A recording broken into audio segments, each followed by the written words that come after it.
ওরা তিনজন যখন মানুষটাকে রেল লাইনের উপর শুয়ে রাখছিল তখন আমার ভিতরটা কাঁপছিল।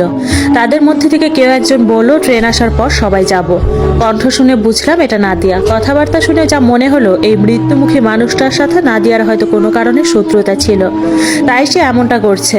তবে তার সাথে আবির আর ওই মেয়েটা কেন সঙ্গ দিচ্ছে আমার জানা নেই, এই মুহূর্তে জানার ইচ্ছেও হচ্ছে না। নাদিয়া থাকতে চাইলেও কিছুক্ষণ পর সবাই চলে গেল। ওরা চলে যাওয়ার পরপরই আমি দৌড়ে গেলাম মানুষটার কাছে। গিয়ে দেখলাম একটা 25-26 বয়সের ছেলেকে হাত পা বেঁধে ফেলে রাখা হয়েছে। অন্ধকার রাত হলেও মাঝে মাঝে কিসের যেন আলো এসে পড়ছে রেল লাইনের ওপর। ক্ষণিকের আলোর সাহায্যে ছেলেটাকে দেখতে পাচ্ছি। দেখে বোঝা যায় ভালো ঘরের ছেলে।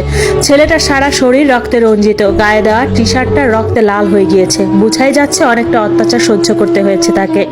তাকে দেখে মনে হচ্ছে সে খুব বেশি সময় বাঁচতে পারবে না, যদি না তাকে তাড়াতাড়ি ভালো কোনো ট্রিটমেন্ট না দেওয়া হয়।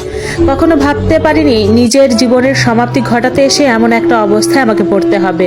আমার কাছে মনে হচ্ছে আমার জীবনের হয়তো কোনো মূল্য নেই। আমি বেঁচে থাকতেও কেউ একটু ভালোবাসেনি, মরে গেলেও আমার জন্য কেউ কাঁদবে না। কিন্তু এই মানুষটা হয়তো তেমন না, তার জীবনের দাম আছে। আমি নিজের মৃত্যুর কথা বাদ দিয়ে তাকে নিয়ে ভাবতে লাগলাম, কারণ অন্য একজন মানুষকে মৃত্যুর মুখে ঠেলে দিয়ে নিজেকে কখনো মৃত্যুর দিকে নিয়ে যাওয়া যায় না।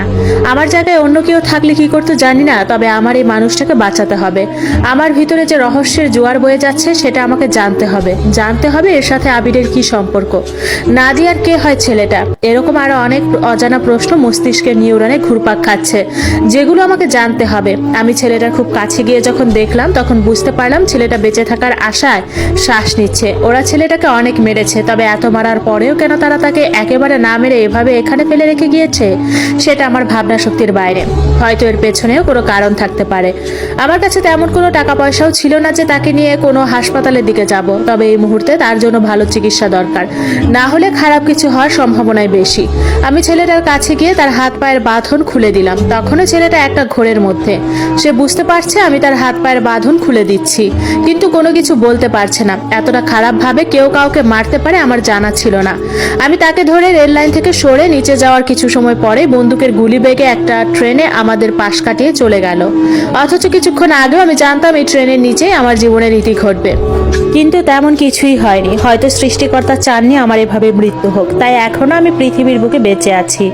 অনেক কষ্টে ছেলেটাকে নিয়ে পাশের একটা বাড়িতে গেলাম। আমি রেল লাইনের পাশেই গ্রাম, তাই বাড়ি খুঁজে পেতে কোনো সমস্যা হলো না, কারণ এই মুহূর্তে হাসপাতালে যাওয়া সম্ভব না। এত রাতে কেউ জেগে নেই, কি বলে ডাক দিব সেটাও বুঝতে পারছিলাম না।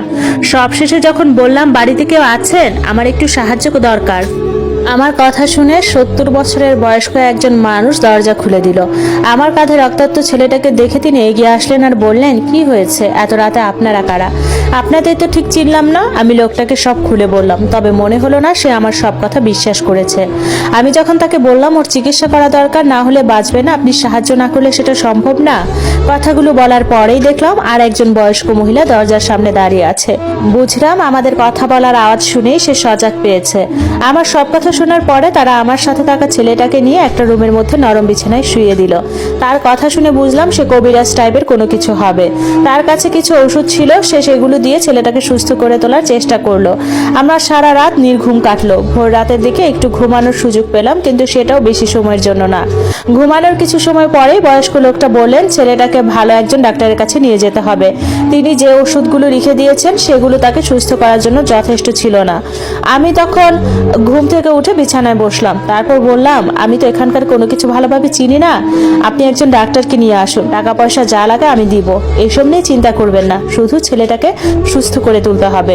আমার কথা শুনে বয়স্ক মানুষটা কিছু বললেন না, আমার রুম থেকে চলে গেলেন। ঘুমটা হঠাৎ করে ভেঙে যাওয়ার কারণে আর ঘুম আসলো না, তাই একটু বাহিরে বের হলাম। ভাবলাম ওই ছেলেটার রুমে গিয়ে তাকে একবার দেখে আসি।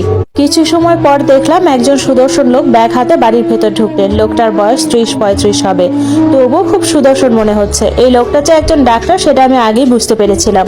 মানুষ দেখে অনেক কিছুই বোঝা যায়, এই লোকটাকে দেখে মোটেও ডাক্তার মনে হয় না, কিন্তু তার হাতে ব্যাগ দেখে বোঝা যায় সে একজন ডাক্তার। অনেকক্ষণ সময় নিয়ে দেখার পর ডাক্তার চলে গেলেন। যাওয়ার আগে লিখে দিয়ে গেলেন এক গাদা ওষুধ। ওই ওষুধগুলো খাওয়ালে ছেলেটা আস্তে আস্তে সুস্থ হয়ে যাবে, তবে সময় লাগবে। আমার গায়ে সোনার কিছু গহনা ছিল, যদিও খুব বেশি না, তবুও আমি যখন বয়স্ক লোকটাকে এসব দিতে চাইলাম তিনি তখন নিলেন না। তার যে টাকা পয়সার কোনো অভাব নেই সেটা তার রাজপ্রাসাদের মতো বাড়িটা দেখলেই বোঝা যায়, তাই হয়তো আমার এসবে তিনি আগ্রহ দেখালেন না। আমি বাসা থেকে চলে এসেছি প্রায় কয়েকদিন হয়েছে। আমি এতটাই হতভাগী যে আমি মরে গেলেও কারো কোনো কিছু যায় আসে না, তাই হয়তো কে একটু খোঁজ নেওয়ার প্রয়োজন মনে করেনি। আবির অন্তত একটাবার ফোন দিতে পারতো, কিন্তু সেটা সে দেয়নি। অথচ ডিভোর্সের পরেও দুজন দুজনের সাথে কত ভালো সম্পর্ক থাকে, এমন নজির কম নেই। কিন্তু আমার সাথে ভালো সম্পর্ক দূরের কথা, কেউ চায় না আমি বেঁচে থাকি। সবাই কেন এমন করে আমার সাথে? আমি তো কাউকে কখনো কষ্ট দেইনি, খারাপ ভাবেও দেখিনি। তবুও আমার কাছের মানুষগুলোই কখনো আমাকে বুঝতে পারলো না। মা ছাড়া আমাকে এই দুনিয়ার একটা মানুষও বোঝেনি। সবাই শুধু অবহেলা আর কষ্ট দিয়ে গেছে। আস্তে আস্তে করে খুব ধীর গতিতে, কচ্ছপের চেয়েও ধীর গতিতে ছেলেটা সুস্থ হতে লাগলো। একদিন আমি তার রুমে তার পাশে বসেছিলাম। সে এখন সবকিছু দেখতে পারে, কথা বলতে পারে। তবে আমাকে দেখে সে একটি কথাও বলেনি। এমন করার কারণও আমার অজানা। তবে আমাকে তার পাশে দেখে যে খুশি হয়েছে সেটা আমি বুঝতে পারি। সেও হয়তো বুঝতে পেরেছে আমার কারণেই সে আজ বেঁচে আছে। ছেলেটার নামটা পর্যন্ত আমি জানি না, অথচ কত কি হয়ে গেল। ছেলেটার প্যান্টের পকেটে একটা ফোন ছিল। ছেলেটা তখন ঘুমিয়েছিল, তাই আমি আগ্রহের বশে ফোনটা হাতে নিয়ে দেখতে লাগলাম। জানতে চেষ্টা করলাম ছেলেটার সম্পর্কে, তবে পাওয়ার মতো তেমন কিছুই পেলাম না। শুধু তার ফোনে আমার বোন নাদিয়ার কিছু নোট দেখলাম। সবচেয়ে অবাক হলাম নাদিয়ার সাথে একটা ছেলেকে দেখে। সে ছেলেটার খুব কাছে গিয়ে অন্তরঙ্গ ভাবে ছবিটা তুলেছে। তাহলে কি এই ফোনটা অন্য কারো, নাকি এই ছেলেটারই? এই ছেলেটার সাথে নাদিয়ার কি সম্পর্ক? আর ছবির এই ছেলেটাই বা নাদিয়ার কি হয়? এসব অদ্ভুত সব প্রশ্ন আমার মাথায় ঘুরপাক খেতে লাগলো। পিকের ছেলেটাকে আমি মনে হয় চিনি, কোথাও যেন দেখেছি, তবে কোথায় দেখেছি মনে করতে পারলাম না।